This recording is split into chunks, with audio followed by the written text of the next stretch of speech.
Ese iriya coin ya Pi ishobora kugera ku gaciro kayo ka GCV ariko amadolari 314,159 nubwo atari itangazo officially twahawe na Pi Core Team?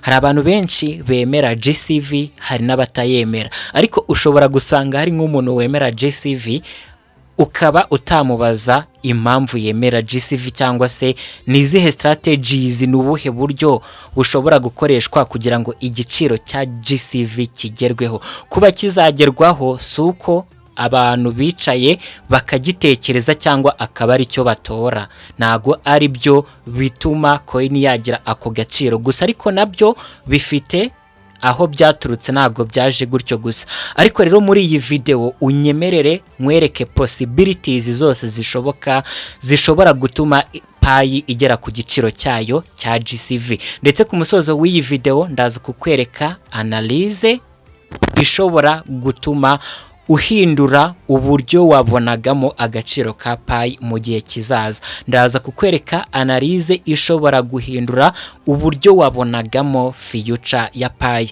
Unyemerere rero dutangire tubanza kureba GCV niki. GCV ntago ari ubwa mbere tugiye kuyivugaho, ariko hari abantu baba babonye iyi video ari ubwa mbere bageze hano. GCV bishatse kuvuga Global Consensus Value, si price yatangajwe officially na Pi Core Team, ahubwo ni igitekerezo cyavutse muri community y'aba pioneers ubwabo, bitewe nuko abantu benshi babonye ko Pi ifite community nini cyane, ndetse babona ko ishobora kuzagira agaciro gakomeye mu gihe kizaza. Niho havuye imibare cyangwa se kira giciro nyine cya GCV aricyo amadolari 314,159 byenda guhura n'agaciro ka Pi iyo mu mibare gusa. Ariko kiriya giciro ni belief ya community, si official announcement, ariko nanone nibivuze ko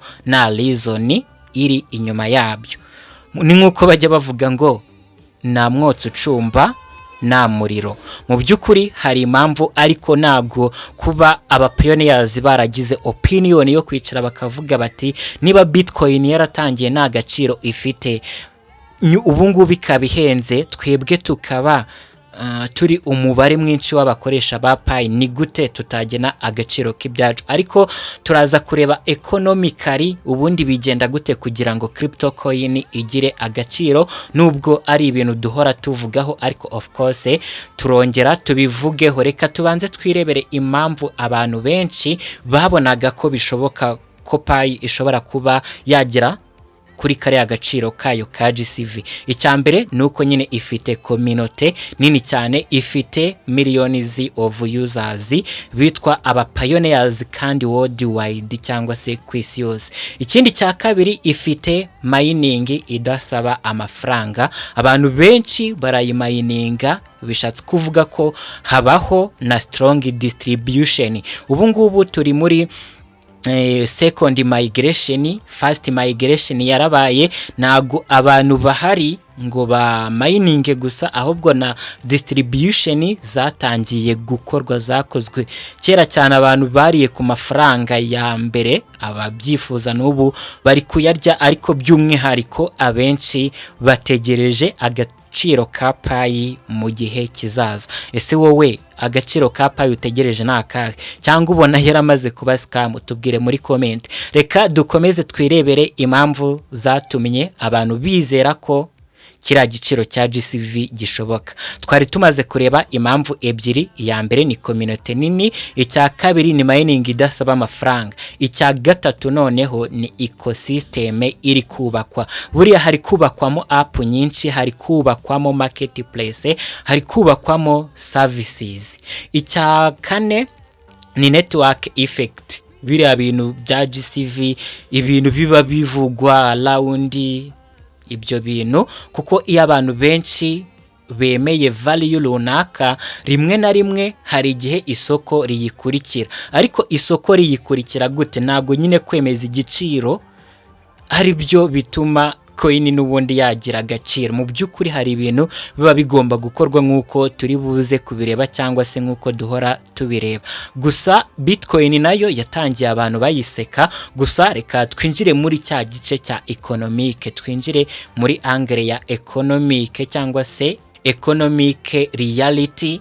Ni gute mu by'ukuri cryptocurrency coin zigira agaciro? Buriya tugendeye mu buryo bwa economique nyine, kugira ngo coin igira agaciro biterwa n'ibintu bibiri, ni supply v demand.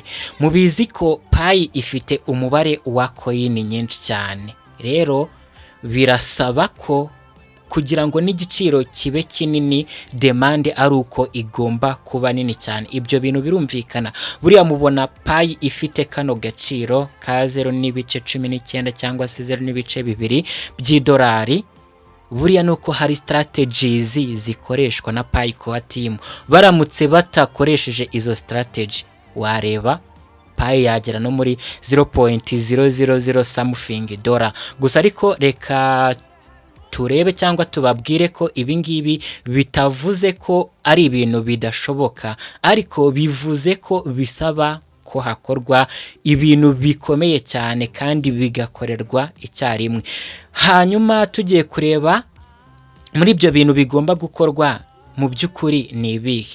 Reka turebe. Mu by'ukuri ikintu cya mbere kigomba gukorwa ntago ari ikintu kimwe, si ibintu bibiri, ni ibintu bigera muri 4 tugiye kureba bishobora gukorwa byatuma igiciro cya GCV kuri Pi network kigeraho. Reka tubyite nk'ahari scenarios. Reka turebe scenario 1.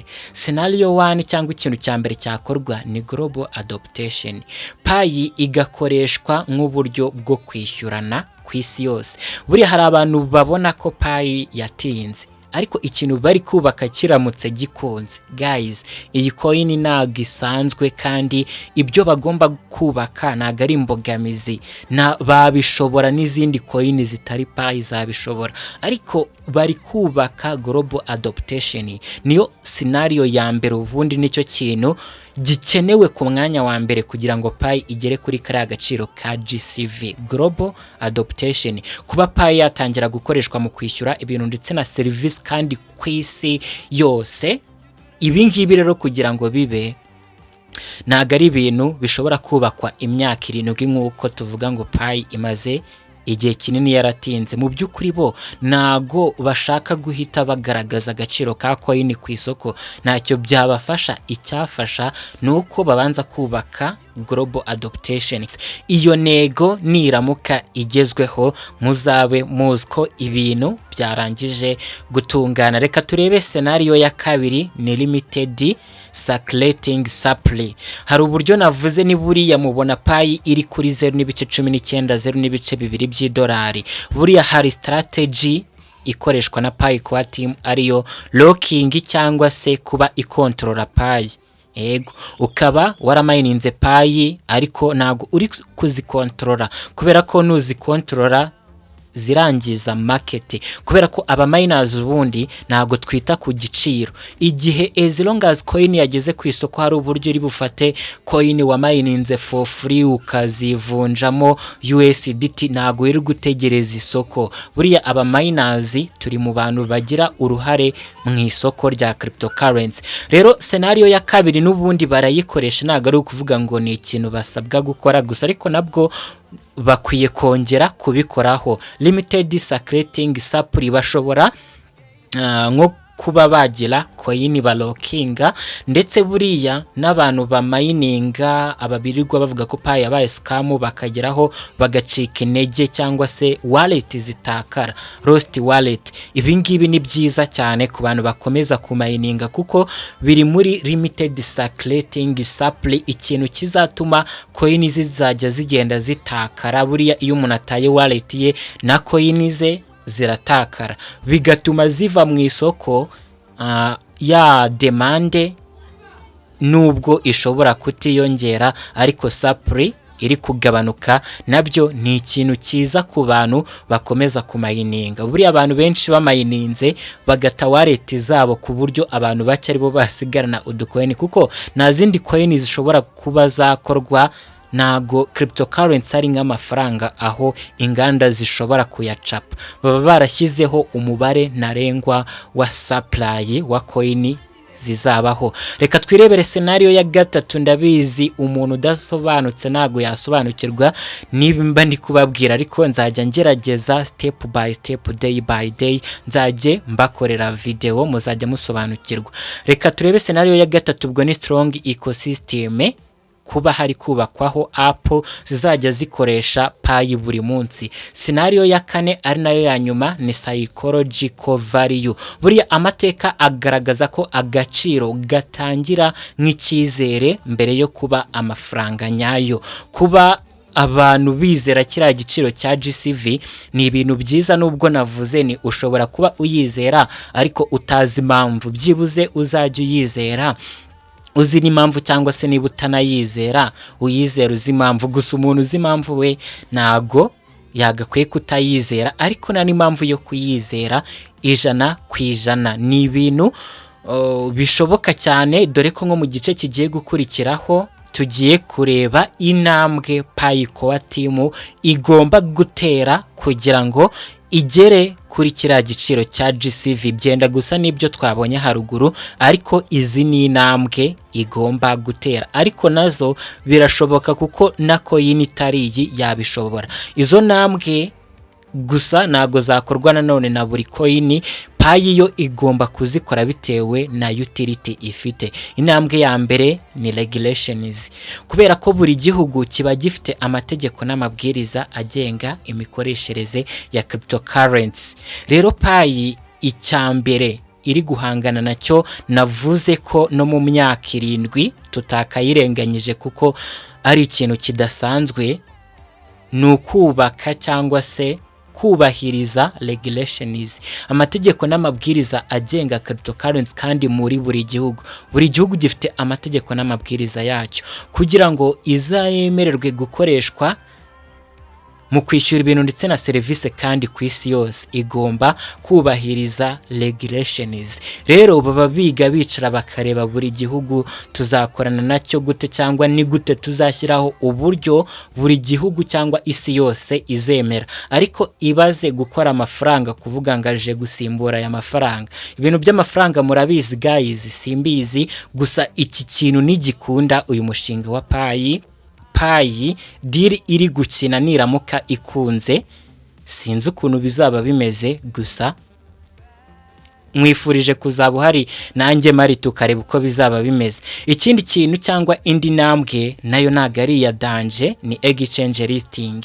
Kuba Pi yaba listed kuri exchange nyinshi cyangwa zose nago ari ibintu binaniranye. Iyi ntambwe nayo Pi Core Team irayisabwa, ariko iroroshye. Indi ntambwe ni real world usage expansion, kuba yatangira kwagura uburyo igenda ikoreshwa mu bantu, ikagera mu bantu benshi, igenda yaguka nyine itera intambwe yo kuba yazagera ku rwego ikoreshwa ku isi yose. Gusa izi ngizi si obstacles cyangwa si imbogamizi, ahubwo ni ibintu igomba gukora, kandi byose biroroshye. Ni intambwe z'urugendo, nago ari imbogamizi. Nkuko twabonye ko regulations wenda nicyo kintu gishobora kugorana, ariko nacyo kiroroshye biterwa n'uburyo bateguye ibintu byabo. Ikindi ni exchange listing, ibyo byo byoroshye nko kunywa amazi. Tugenda tubona Pi yabaye listed kuri kuri Kraken, no kuri Megzika iriho, kuri OKX,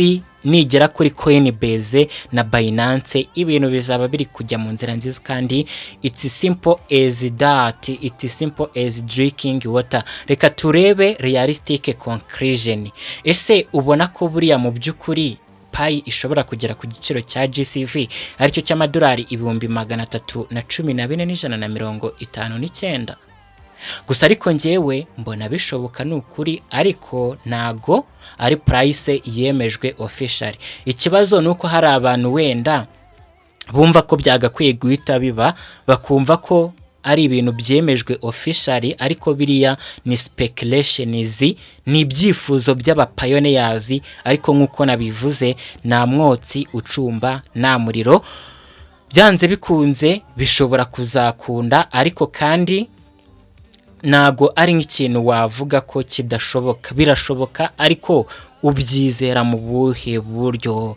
Nari nakubwiye ni ku musozo w'iyi video ndaza kukubwira analyse y'ikintu gishobora gutuma ubona future ya Pi mu bundi buryo. Reka nkubwire ibyo twavuze byose, niyo waba utabyumvishe neza 100%, ukaba ugiye kumva iri jambo ngiye kukubwira mu nteruro ebyiri, uraba wasobanukiwe byose. Niba ukiri kureba iyi video mbwira uti ndacyahari, ndaza kukugurira agafanta. Hanyuma future ya Pi izashingira kucyo community izakora nyuma ya Open Network. Ni ibintu byumvikana, ndagisubiramo uze kucyandika muri comment nkuko nari mbivuze, ndakugurira agafanta. Future ya Pi izashingira kucyo community izakora nyuma ya Open Network. Nibyo ngibyo, niba ubyumvishe neza ndagushimiye cyane. Reka turebe abantu muri buze kwandika muri comment gusa, ariko icyo nakubwira nuko ibintu bimeze neza. Abantu mwizera Pi, abantu mu mining actively, abantu mu learning Pi node, abantu mukurikiza update tubagezaho mu minsi mike, muzabona ko nagiye mbagira inama za kigabo, muzanshimira ndabizi. Hanyuma hari update zishimangira ibyo mba ndi kukubwira, turi kubategurira. Icyo usabwa no gukanda kuri subscribe iyi video, ukayiha like, ukanatubwira icyo utekereza muri comment. Tubonane mu zindi update nziza cyane turi kubategurira. Ikiruta byose, ndabakunda cyane mwese, Imana ibarinde bamera umugisha. Bye bye.